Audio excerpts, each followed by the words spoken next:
Hi, everyone, and welcome to So Let's Talk About Music, a podcast where we're going to talk about music at the local level here in Richmond, Kentucky, but we're also going to kind of delve into what's going on musically at some points in this podcast, nationally and internationally. I'm Dr. David Michael Galant, your host of Let's Talk About Music, and I am joined, thankfully, by Nathan Jasinski, who is one of the faculty members here at the School of Music. Nathan is going to be joining me for our upcoming concert, October 4th, where we're going to be doing a Heroes concert. And Nathan, Dr. J, is our hero of the evening, and he's going to be performing Haydn's Cello Concerto in C with us.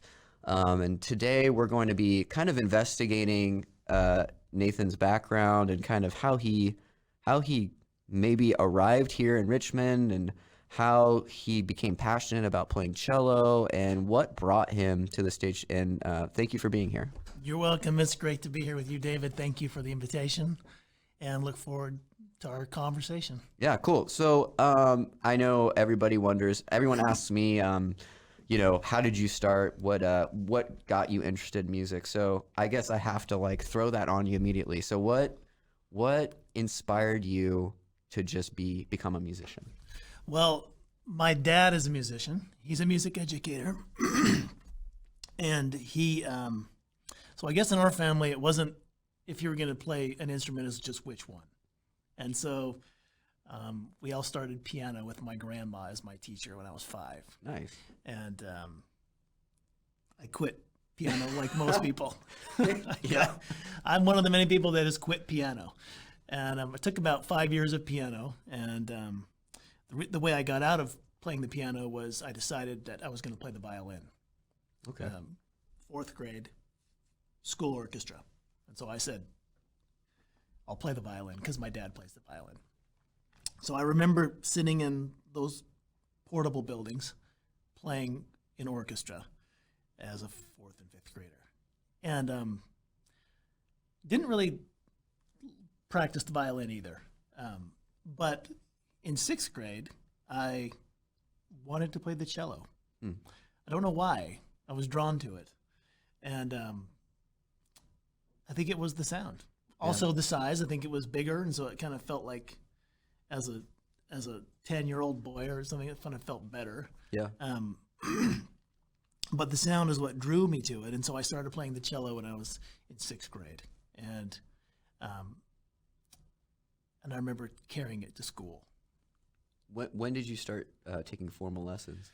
It wasn't until 7th grade that we had a guy in town who my dad got me in lessons with, and then the real pivotal moment in that was when I was 14. My father did a teacher exchange in Australia, so I got to live in Australia, in Brisbane, Australia, for a year, and we went to high school in Australia, and the high school we happened to go to was a music magnet school, and so I walked into that situation and was surrounded immediately by a bunch of really great musicians that were there to study music. And so it was really inspiring, and I really loved the environment.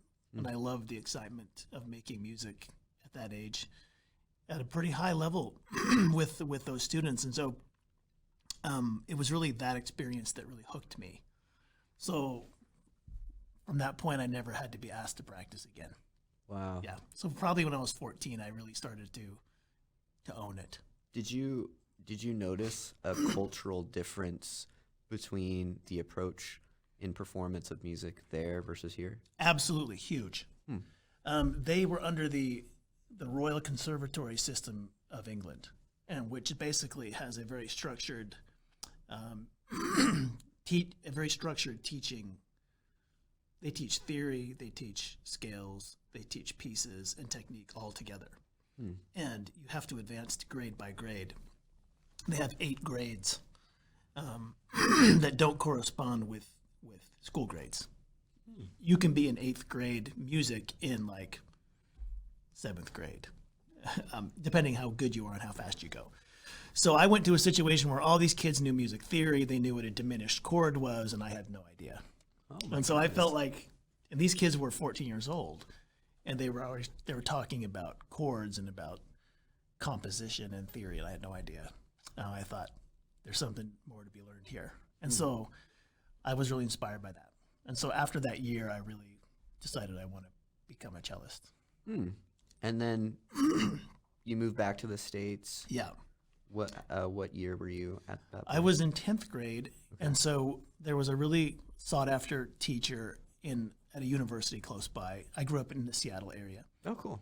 And I went and auditioned for her, and she accepted me to her studio.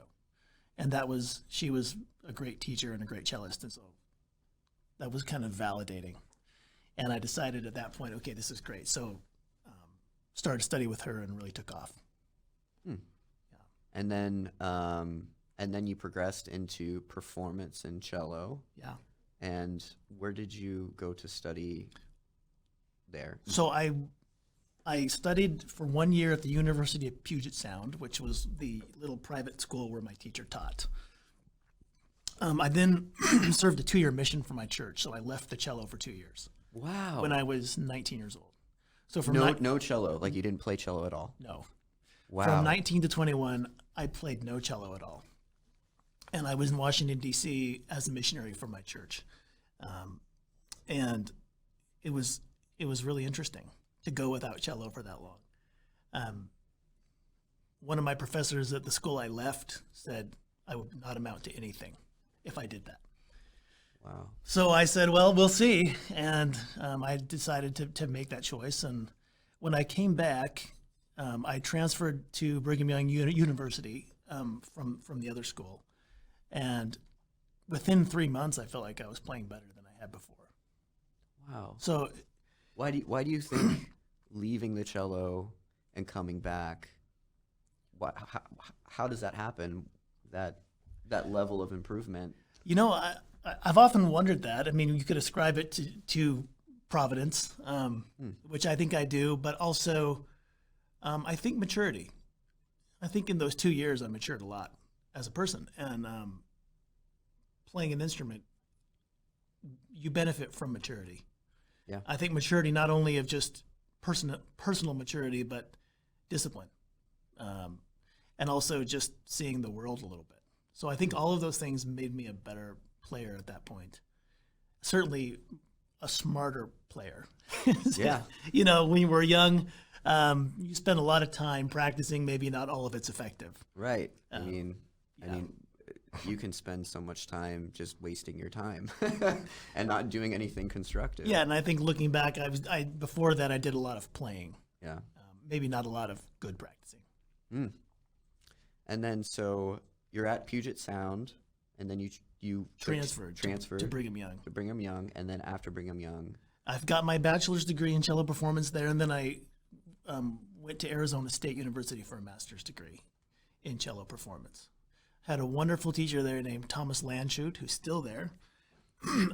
Is very inspiring, and I really appreciated my time with him.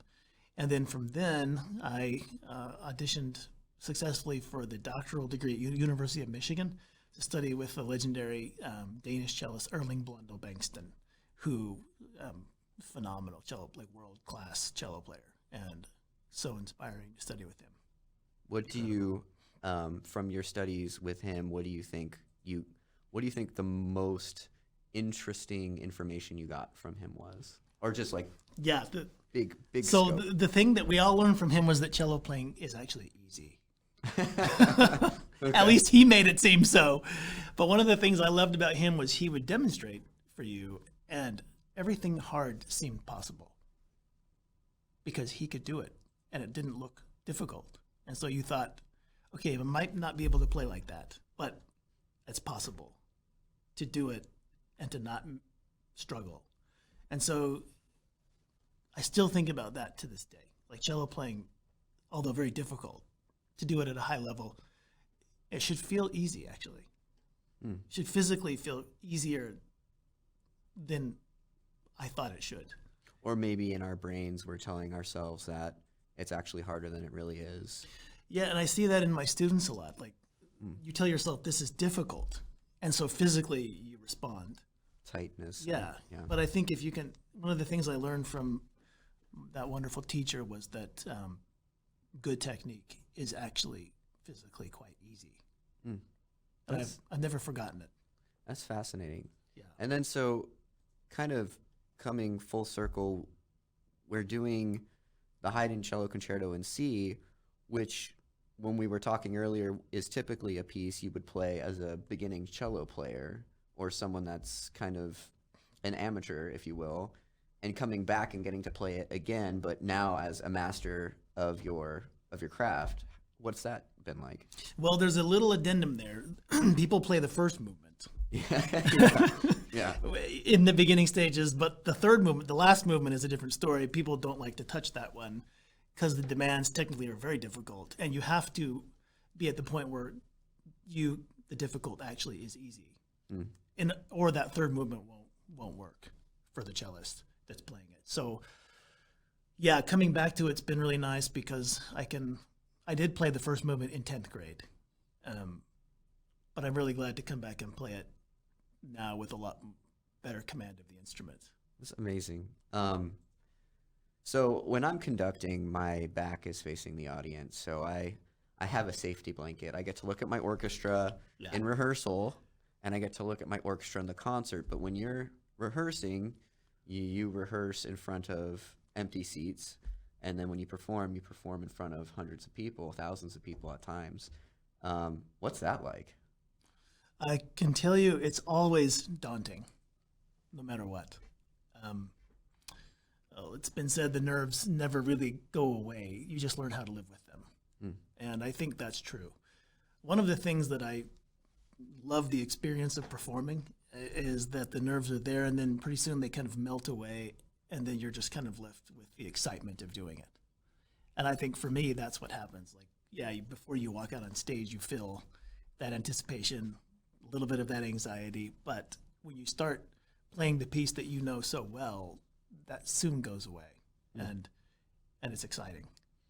It's a lot of fun. The theme of the concert is a hero's concert, and I keep saying the hero for this concert because eventually we get to the last piece, and in summation, every person in the orchestra is a hero in themselves. And the idea in the poster and the theme is that you can't see the orchestra member's face because we're all kind of in this together, working together. And so we actually create one face of everybody's face into one face. But this is different. This is very vulnerable. Like, it's just you and your instrument out there, and the judgment of the audience. Do you have a lot of history in playing concerti? And if so, what have you learned throughout the process? Or have you had good moments, bad moments? Yeah, I definitely, in my cello performing life, have had good performances and ones that I didn't think went so well. But thankfully, all the times I've sat in front of an orchestra, they've gone pretty well. It started off when I was in high school. I won our youth symphony's concerto competition when I was, I think, 16 or 17. And I was terrified. I mean, that age, I hadn't done it before.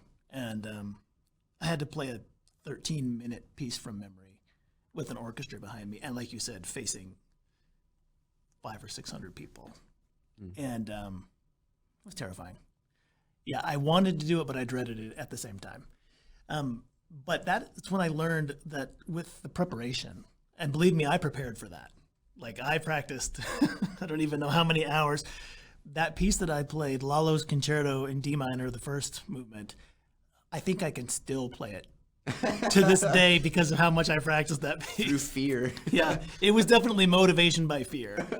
But also I wanted to do it. There was a part of me that wanted to do it, but I was also afraid of it. I think I wanted to see if I could do it. Yeah. Wanted to see if I could because I had watched people doing it. I knew it was possible, but Right. I didn't know if I could do it. And so I remember feeling backstage absolutely petrified. Like I did not want to go out on stage, but of course you had to. And the moment I walked out on stage and sat down and tuned, I knew it was going to be okay. Like I knew it was fine. And the concert went well.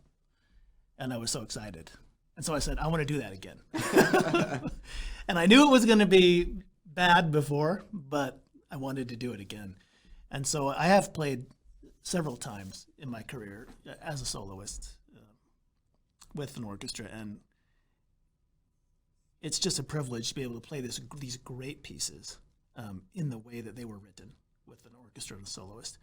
And I'm not unaware of the responsibility that I have to play the music as best as I can, become as prepared as I can, and be as artistically responsible for the music as I possibly can.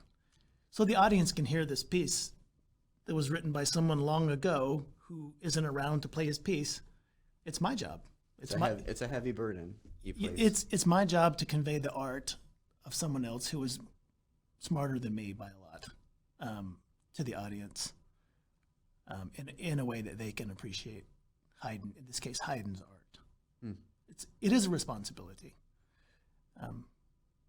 It's one that we sign up for. Yeah. Nobody's making me go out there. I could not do this. Yeah. But I choose to because I think it's rewarding in the end. And I hope others will find it so as well. It's really well said. One of the things I notice, at least from my perspective, usually the soloist is downstage and to my left, but when we're in a practice room, when we're practicing, we're thinking about our tone, intonation, rhythm, phrasing. But one of the things that I notice about a great virtuosic player is that they're also extremely in tune with what they're doing physically on stage and how they're portraying themselves physically and how they're engaging with the music, with the orchestra. And that being said, what do you think the complications are with playing by yourself versus playing with a conductor and orchestra? And also, how do you find you deal with that physical nature of people looking at you, your body, and it's both. It's you and the music that you're creating, but how do you deal with that, and how do you physically try to create something as well as sonically? What a great question. Performing music is a visual experience for the audience as well as sonic. Yeah. Unfortunately, a lot of classical musicians like myself, we don't get taught anything about that. Nothing. I mean, it's all about how you're playing, what it sounds like, but we get very little, if anything, about physically what we're supposed to do on stage so that we don't look uncomfortable in our skin. You have hundreds of people staring right at you and you know it. Nobody likes this feeling unless you're a narcissist or an actor. I don't know which one. But it is a disconcerting feeling for most people to have all the eyes on you. So the natural instinct is to kind of defensively kind of cover. And if you're trying to perform, this is a very detrimental instinct, because this feeling, when you're trying to emote, trying to project music, it actually causes some technical problems. So, in fact, it's interesting, we're teaching a class right now called Musician's Temperament, which deals primarily with stage presence and performance anxiety. And one of the things I notice is that all the students have issues with this. Naturally so.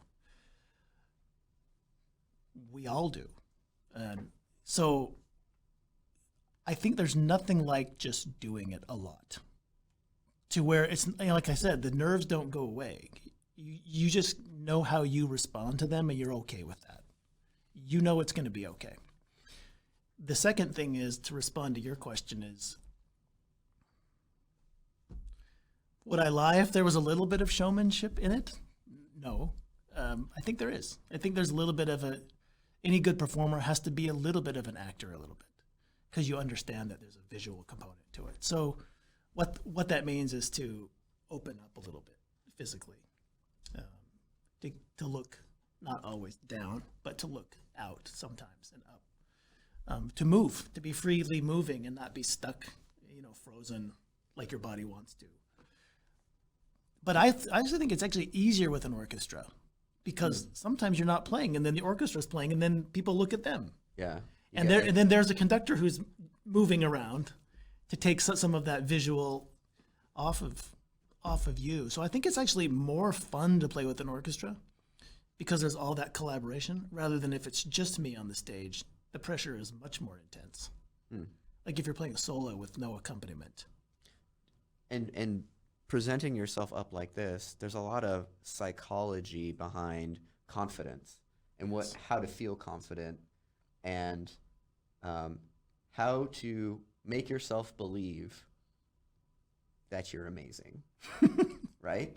You have to look. Physical traits, like if I cower, especially when I'm conducting, if I conduct open with my chest out, there's a lot of confidence that comes from that, even in public speaking. And when I conduct inward, the sound can get a little bit choked. When I'm conducting, the way I try to get away from thinking about myself and my own issues with performance is I try to just think about the character of the piece, and I go, I'm going to exude excitement, sadness, anger. I'm going to try to feel what the composer was feeling when this piece was written. And then it takes me out of it. Yeah. So now I'm not thinking about, what am I thinking about? What is David? What are David's needs? It's more of, what does the orchestra need? And I'm now a vessel of this music. The way you talked about the responsibility of performance, as we grow up, we hear these pieces, these Beethoven, Brahms symphonies, and we look at them and go, my goodness, these are the greatest masterworks ever written. And then you get to that moment when you get to play it, and it's almost disrespectful to even think about what it would be like to disrupt that flow, that beauty. So I think it's interesting, and I think it's fascinating that you're teaching that class. It's a good class for me too. It's a good class for all those involved. I think what you said is it's interesting that as a performer, you have to, you have to be confident. The audience doesn't want to see someone who's not confident playing, because then they start to feel anxious for the performer. Nor does the orchestra. No, it's not good. So I think a lot of musicians maybe falsely equate being humble with being self-deprecating in their own mind about what they can do. There's a difference, I think, in playing competently and being confident in what you're doing and thinking, oh, I'm the best person in the world, which is not true. None of us are the best person, except for maybe one. And there's always someone coming up who's better. Yeah. So unfortunately, we are trained to look at music from a young age as a competition, which I think is unfortunate. Yeah. I know it's a necessity for whatever reason, but what's unfortunate is some of us hardwire that message that I have to be playing better than this person, otherwise I'm not valid. I don't think that's true. I think there's plenty of room. When you're on the stage playing, it's your time. There's nobody else playing then. And the piece is being created by you. And so we're not comparing at that moment to the recording on YouTube you heard by Yo-Yo Ma. Like, please don't compare me to him, right? But I don't think you have to, because you're creating your own moment. So it's a tough line to walk. You see the artists that are completely self-absorbed, and they're phenomenal. You see the ones that, maybe beat themselves up all the time, which I think on the other side of the spectrum is equally bad, because nobody wants to hear an artist who's whipping themselves all the time and has no confidence, because then I don't think you serve the music well. So there's got to be that confidence, I think, in your ability through preparation and hard work. but then the humility to know that really you're just a conduit. Hmm. Like you aren't saying, you're playing someone else's music. I mean, that's a responsibility. And I don't think there's a lot of room for self-aggrandizement there. Yeah. Well, you know, Nathan, it's really nice to chat with you about this, and to hear your feedback on what it's like to be in front of people. I wanted to give you a moment to share, I guess, any kind of closing thoughts you have about this concert, what it's meant to you. Obviously, for myself, I'm a new faculty member here at EKU, so one of the great things was I immediately came to the campus, and Nathan, with open arms, said, yes, I'll do whatever, and it was really amazing that we were able to collaborate. Do you have any kind of closing thoughts regarding this concert or this experience? Well, first of all, I want to thank you for the chance, because without an orchestra, this piece doesn't happen, so I can't play it by myself. So thank you. And I thank the students for preparing and for being enthusiastic. They do a great job, the students here. This piece is a lot of fun because it's a youthful piece. It's a lot of energy. It's a lot of optimism. It's a great piece. Haydn wrote it when he was younger. And interestingly enough, it was discovered in the 1960s. And that's pretty rare that a piece of this age, going back to written in the 1700s, was discovered 200 years later. And so the world didn't know it until fairly recently. So it's a really kind of a new piece in a lot of ways. It feels new and young, and it was discovered, I mean, it's standard now, but it was discovered last century. But it's just such a joy to play it. There's so much, people say, well, why is classical music, why is it relevant?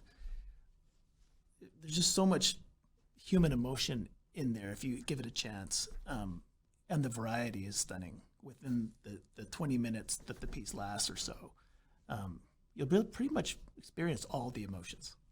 And it's so fun to create that. So fun to be a part of that as a performer and to study it and then to give it to an audience. So I hope anyone who hears this would come to experience not only that piece, the Haydn Concerto, but the other things the orchestra's playing, which are going to be equally incredible and worthy to hear. And it's just been a pleasure to reacquaint myself with this work and to learn it at a better level than I did in 10th grade. Well, Nathan, we thank you for your time, and thank you for coming and telling us a little bit about yourself, your history, and then also your expertise. And hopefully those that are watching, please come. We're at the EKU Center for the Arts. We're going to be doing the Freischütz Overture, Schumann 4, the Symphony No. 4, and then obviously we're going to be performing the Haydn Cello Concerto in C. This is So Let's Talk About Music. We will see you next time. Thanks for stopping by.